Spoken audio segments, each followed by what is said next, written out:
Welcome to another round of my fantasy team.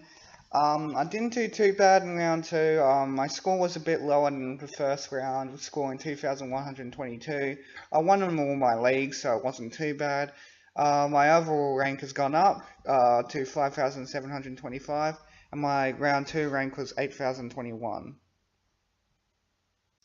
My fantasy team from week two, as I said before, wasn't too bad. My defense, Zach Toy was probably the most disappointing with 69, but that's not a bad score. That's not a trading out score in my opinion. My bench and my defense was really good as well, with 66 and Otten's 81.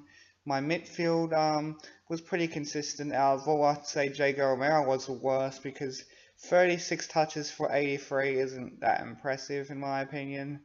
Barrett on the bench, he done alright.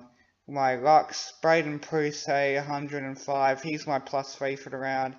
Not much I can say about my Lux. My forward, Tim Taranto, is my -3. He's just so disappointing, and I traded him out. Other than that, it was pretty okay. I've traded Tim Taranto and Mitchell Hibbert out, and I'm putting Dan Houston in because he's got a break even of -30, so he'll go up heaps in price even if he has a terrible score. As for Harley Black, I was stuck between him and Tia Miles, but since Harley Black's cheaper and I think he has even better job security, I went with him. So here's my fantasy team ahead for round 3. As you got in defense, Adams, Lair, Doherty, all my primos. Tui should do better this week. Andrew Maguire will generate a bit more cash for me. Same goes with Marchbank. Hampton and Otten on my bench just like last week. Onto my midfield now, Adam Trelaw.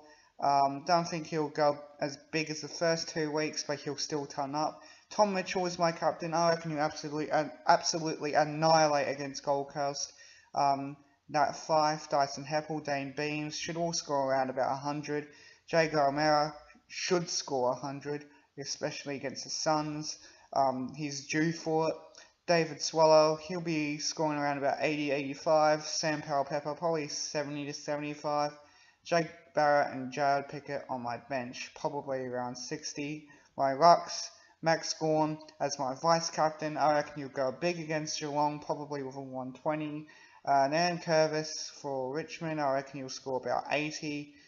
Braden Pruce on my bench. He won't go as big as last week with Goldstein in the team, but I reckon he'll go around 60. Darcy Cameron isn't playing. My forward line, Dalhouse should score 100 for once this season. Took Miller, probably around about 85, not expecting a lot from him. Roughhead could score 100, he could go big this round, he's due for it. Will Hoskin Elliott, I don't think he'll score 100 like he did in the first 2 rounds, but I think he'll score around about 75 to 80. Dan Houston, 65, Balak, 65, and my bench in the forward, Butler should score about 55 to 60, and Eddie should score around about 45 to 50. I hope you guys enjoyed this video, but make sure you leave a like if you did, and I'll see you in the next video.